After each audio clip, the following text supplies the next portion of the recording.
Okay, so next topic is power dividers and couplers. So whatever we use at microwave frequencies, so similar concept we can extend to millimeter wave frequencies. So only thing is that we have to do frequency scaling of the components, and also we need to keep in mind about the losses. So let's start with a simple T junction. Frequently we use this junction to feed antennas, particularly antenna arrays. It is shown in microstrip line form and CPW form. So we have port P1. From this, power is divided into port P2 and port P3. So in right hand side figure, the same thing, from P1 it is fed to port P2 and P3. In the right hand side you can see these black lines, they represents wire bonding to keep the ground plane at same potential. If you remember that even odd mode problem, we don't expect even mode excitation, because even mode it radiates in CPW lines. We only want the odd mode odd symmetry. So for this we are using this wire bonding to keep the ground plane at same potential. Now in transmission line form, then we can represent this port P2 and port P3 by using two different transmission lines. At the input impedance as seen by port P1, then it becomes the parallel combination of the impedances of port P2 and port P3, or we can write down y in this is equal to 1 by z naught for port 1 equal to 1 by z1 plus 1 by z2. Now if z naught is 50 ohm, in that case if I want equal power split between this port P2 and port P3, we should have z1 equal to z2, and not only that, 1 by z1 plus 1 by z2, that should be equal to 1 by 50. So z1 and z2 each should be 100 ohm. Now let us say left hand side we have 50 ohm system, right hand side also we have 50 ohm systems. So in that case, how to modify this circuit? We can use lambda g by 4 impedance transformer, quarter wave impedance transformer. So we have to connect two impedance transformers, one between port 1 and port 2, another one between port 1 and port 3, and the characteristics impedance of this impedance transformer, it should be then square root of z0 into z1 for port 2 and square root of z0 into z2 for port 3.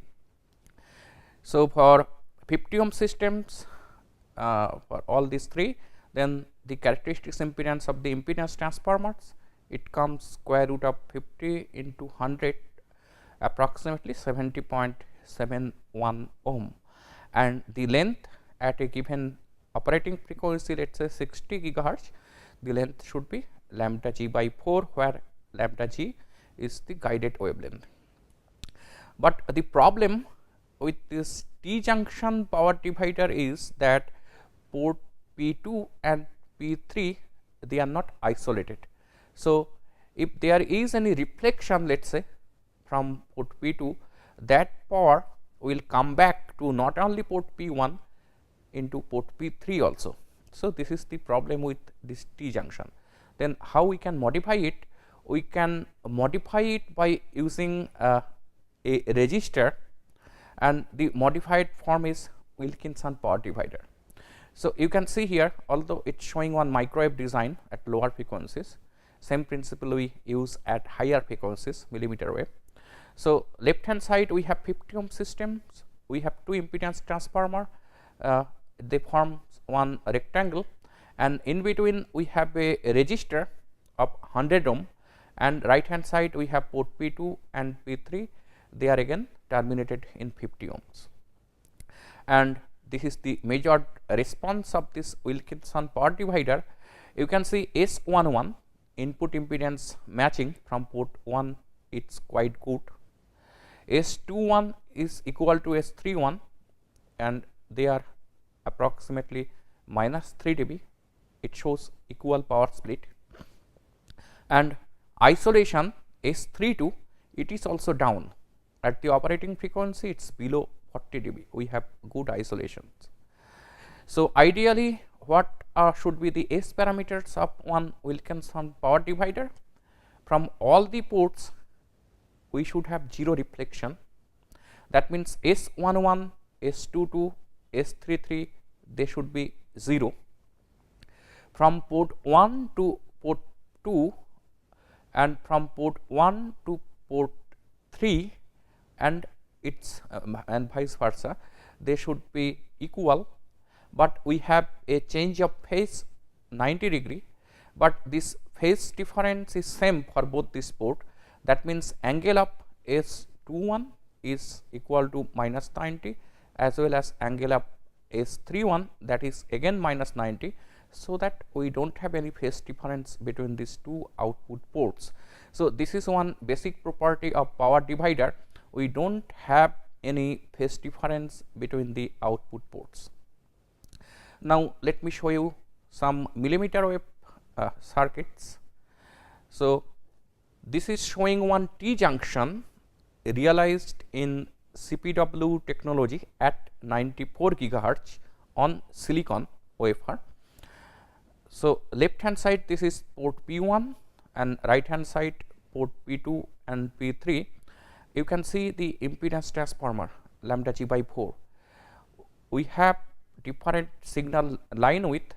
In this middle part, it is having 70.7 ohm characteristics impedance. For that, signal line width is smaller and the slot width is higher. And you can see a photograph is given here of the fabricated structure. So, for this one, these black lines, they actually are showing the wire bonding to keep all the grounds at same potential.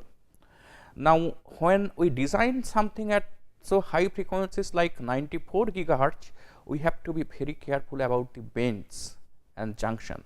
They are always associated with some inductance and capacitance. So, for this example, right hand side we are using a corner bend, and this bend, it is associated with some inductance and capacitor. Usually, it is represented by a low pass T network, 2 series inductors and 1 shunt capacitor. So, we have to nullify the effect, and for that we need some sort of reactive compensation. You can use any full wave simulator to determine the exact dimension of this reactive compensation. So, you can see for this bend, intentionally the characteristics impedance of this bent section is quite high to nullify that low pass filtering effect. And not only that, this bend, it can generate higher order modes. For CPW line, it can generate even mode. So, again we are using wire via or wires. You can see in right hand side photograph, these black lines, they are showing the wire bonding to keep the ground planes at same potential. Similarly, we can also design Wilkinson power divider on silicon. Now, for Wilkinson power divider unequal power division, that is also possible.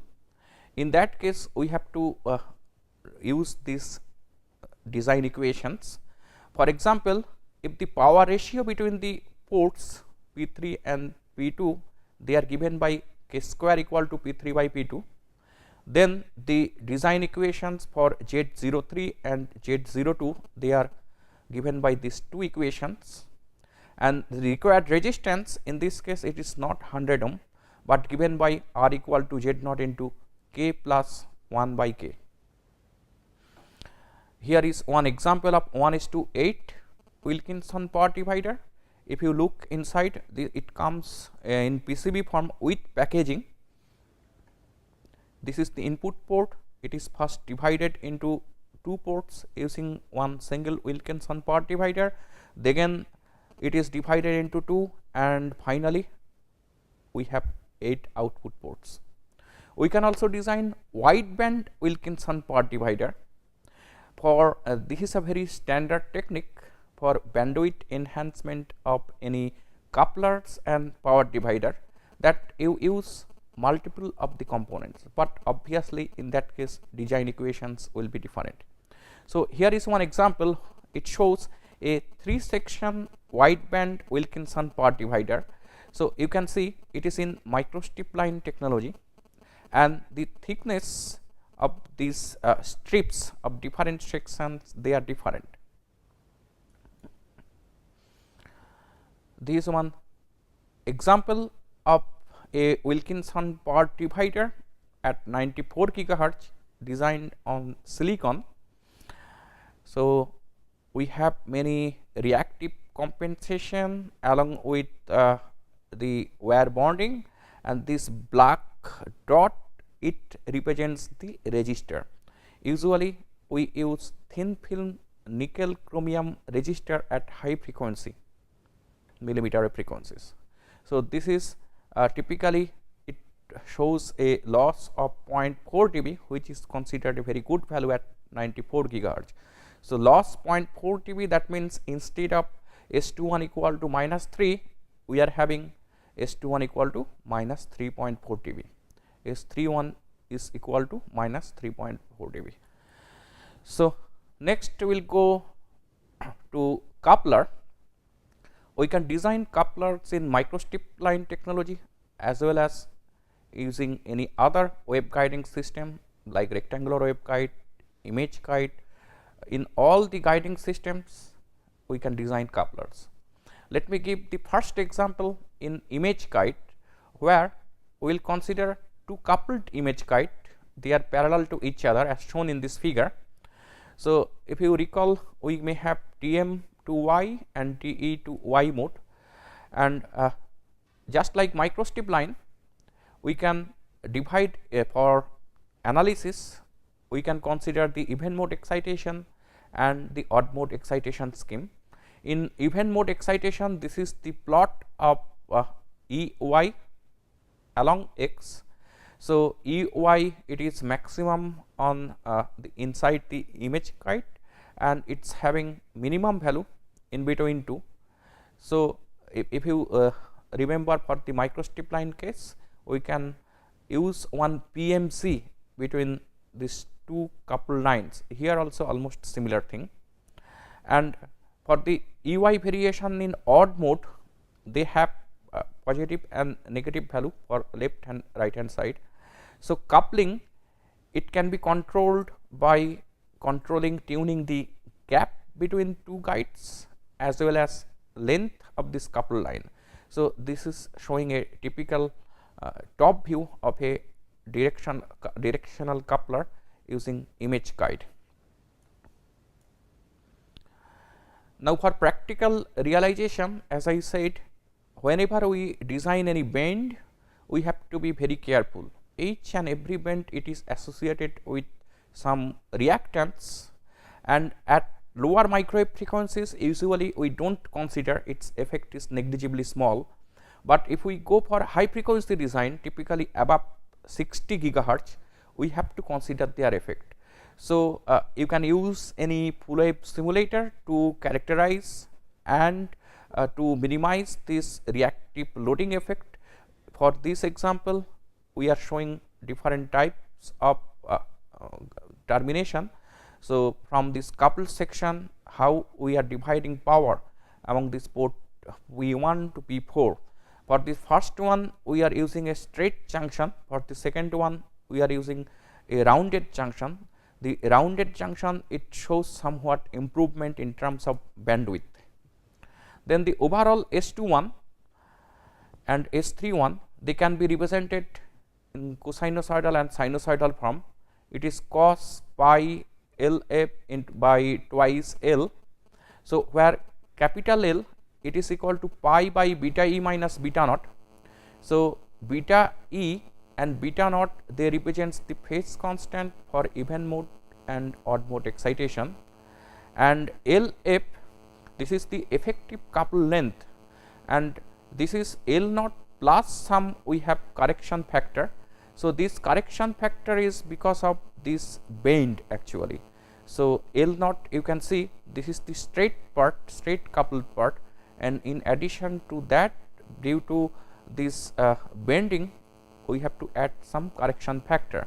So, this is twice L by pi into delta phi, where delta phi this is we integration z1 to z2 beta e minus beta naught over dz.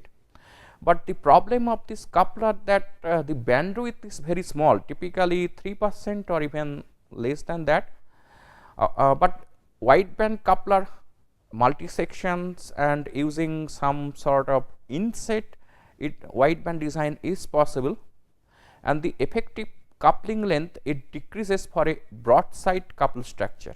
Here we are using side by side couple structure. So, if one is above another one, in that case we have higher coupling level. I am showing you another example here. Port 1 and port 2 they are in microstrip line technology, whereas port 3 and port 4 they are in image guide technology. So, this particular coupler it involves two different types of transmission line system, wave guiding systems, and now the coupling it is being controlled by some slots etched in the common ground plane. So, on top we have microstrip line, and below the ground plane we have the image guide, and now by controlling the diameter of this slot and the position of the slot, we can control the coupling level. So, it is usually very wideband and compact. Quasi TEM mode of microstrip line it is coupled to TM to Y mode of the image guide. So, for TM to Y mode, if you remember, so for a transfer TM to Y we have the highest EY component which is perpendicular to this ground on near the ground, and also we have a component along Z inside the image guide which has highest value on dielectric air interface. So, then from microstrip line mainly from this perpendicular electric field to this perpendicular EY component, this power is coupled through the slot in between this image guide and the dielectric of the microstrip line.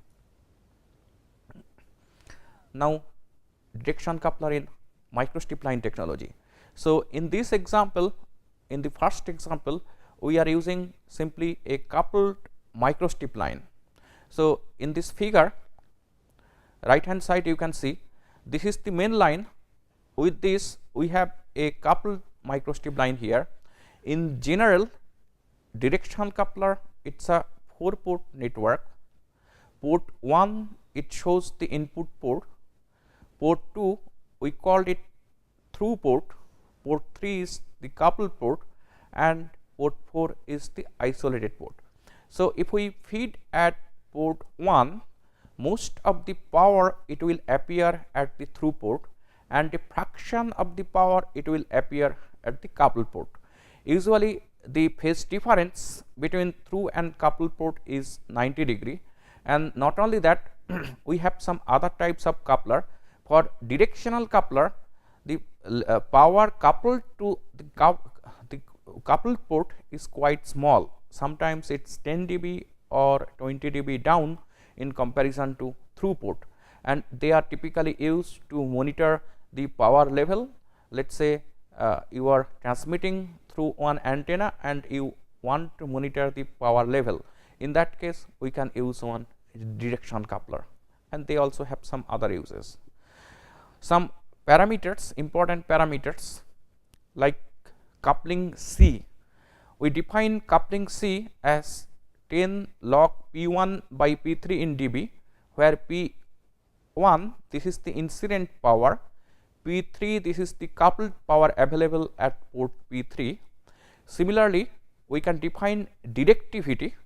So, isolated, how isolated it is with respect to the power coupled to coupled port. So, it is defined by 10 log P3 by P4 in dB, and then the isolation 10 log P1 by P4 in dB. For a lossless system it can be shown that I this is equal to d plus c in dB. That means the isolation in dB scale, that is equal to directivity plus coupling. And now for ideal coupler, then all these port they should be properly matched, or the input reflections it should be 0. So, S11, S22, S33, S44 all should be 0. Not only that, for ideal isolation again S41 it also should be 0. So, not only in microstrip line technology, already we have seen that it can be designed in image guide, it also can be designed in NRD, it also can be designed in rectangular waveguide technology. So, for this particular example, it is showing the 3 ports and the isolated ports actually terminated inside, and from outside you can only see 3 ports of this 4 port directional coupler in waveguide technology. Now, in case if we need higher coupling level, so as I said that usually for microstrip line or other directional coupler, power available at coupled port it is quite small, typically 10 or 20 dB down compared to through port. Now, in case let us say we need equal power splitting between the coupled port and the through port. So, what determines this coupling level? For microstrip line, that gap between 2 lines it determines the coupling level. If we decrease the gap, then coupled power will increase. Now, for equal power splitting, sometimes the gap requirement is so small that simply it can't be fabricable. So, in that case we have an alternative, that is called Lange coupler. So, instead of one section, multiple sections are used as shown here, and then they are wire bonded, so that the effective coupling between 2 lines it increases. So, this figure shows a typical Lange coupler to increase the coupling level. Next is hybrid coupler. So, in the previous example, typically they are used for very low coupled power. Now, for equal power splitting we prefer hybrid couplers, and hybrid couplers they do not involve any gap. Usually we use properties of transmission line to obtain that coupling criteria, and in addition to that we can add some phase requirements. For example, the output power between the output through port and coupled port, let us say we need a phase difference sometimes 0 degree, sometimes let us say we need 90 degree, sometimes let us say we need 180 degree depending on applications, and we can design all of them by using hybrid couplers. So, the first example is a branch line coupler as we call it. You can see again they are 4 port couplers. Port P1 this is the input port, port P2 and P3 they are the output ports, P4 this is the isolated port. And for conventional design, power incident at port P1 it will be equally divided between port P2 and port P3, and there will be one phase difference of 90 degree between port P2 and port P3. If we have equal power splitting, in that case if we solve using the required criteria of S parameters, in that case it can be shown the length of each arm at resonance frequency it should be lambda g by 4, where lambda g is the guided wavelength, and not only that, the characteristics impedance of this top and bottom line that should be Z naught by root 2. This is for equal power split. So, for Z naught equal to 50 ohm, then it should be 35.35 ohm, and left and right branch they should be of 50 ohm Z naught. So, if we feed a power at port P1, then S21 angle of S21 it is actually minus 90, angle of S31 that is minus 180, and overall we have a phase difference of minus 180 minus plus 90. So, we have a 90 degree phase difference between port 2 and port P3. Next example is rat race coupler. Rat race coupler, it is very useful in radar applications. These have interesting features. This one. So, if you feed at port P1, you see port ejection is little different than the branch line coupler because of its property.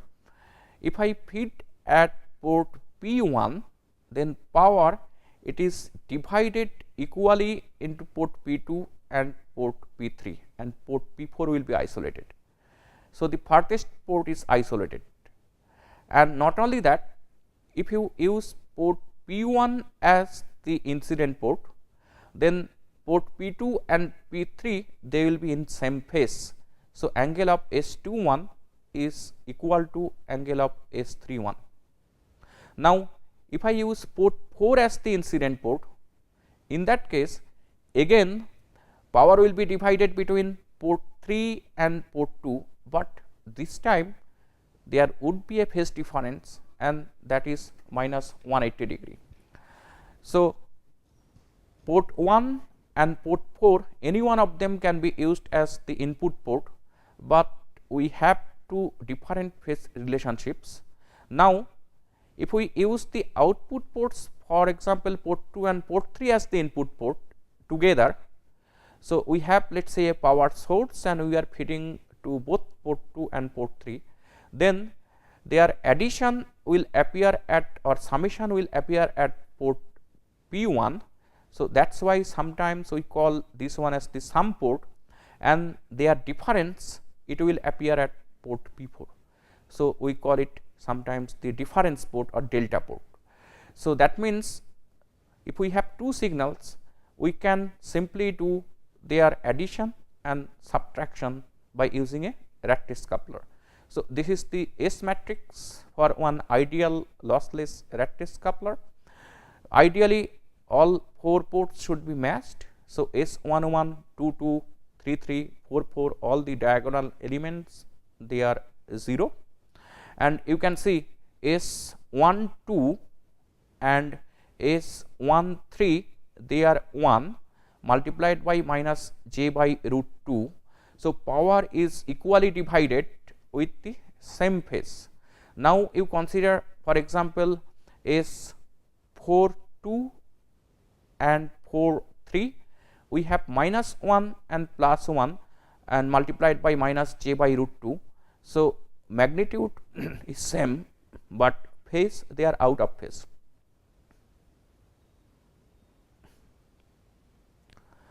Now, in this conventional design, I have discussed about equal power split, unequal power split also possible.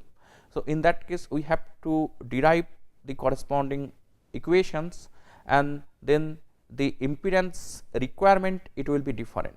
For a conventional rat race coupler, if we do analysis for equal power split, then the arm length it is lambda g by 4. This longest arm length, this is 3 lambda g by 4. So, altogether it has a circumferential length of 3 into lambda g by 4 plus 3 into lambda g by 4 for this bottom part, and the characteristics impedance of this line it is uniform throughout, and it is given by root 2 multiplied by z naught. So, it is 70.71 ohm. This is using transmission line theory. Now, how we do analysis of this? We simply use even odd mode analysis technique. So, I will skip the analysis technique, just I am showing the first step. What we have to find out? We have to find out the even mode and odd mode equivalent circuit of this. Then we obtain the ABCD matrix, equivalent ABCD matrix in even mode condition and in odd mode condition. So, if you look at the circuit, we can place the symmetrical, we have to find out a plane of symmetry first. So, the symmetrical plane it bisects the coupler, and port 1, 2 will be at one side, 3 and 4 will be at another side. So, in even mode condition, this plane it will be replaced by PMC or open circuit condition. In odd mode condition, this plane will be replaced by a PEC or short circuit condition. Then we have the corresponding equivalent circuit as shown in here. Now, it looks like a simple transmission line and two open circuited stub, right hand side, two short circuited stub. We can obtain theoretically what is the S21, S11 for this given two port network. So, by using even mode and odd mode equivalent circuit, we can actually simplify a 4-port network to 2-port system. Then we do the analysis, find out the ABCD parameters in even mode and odd mode, then find out what is the overall reflection coefficient, transmission coefficient both in even mode condition and odd mode condition. Then we impose the rat race condition, that means this matrix basically S11 should be 0, S22 should be 0, and all these equal power splitting condition, phase difference condition. If we impose those conditions, then finally we have the design equations. So, we have basically two equations and this is the general solution, and that means here we assume that theta 1 it can be arbitrary anything, not just 90 degree, and 90 degree it is a special case. From this equation, if you put theta 1 is equal to theta 2 equal to 90 degree, in that case you will find out that Z equal to 70.71 for a 50 ohm system. So, we will take a break, then we will discuss about termination and transition. Thank you.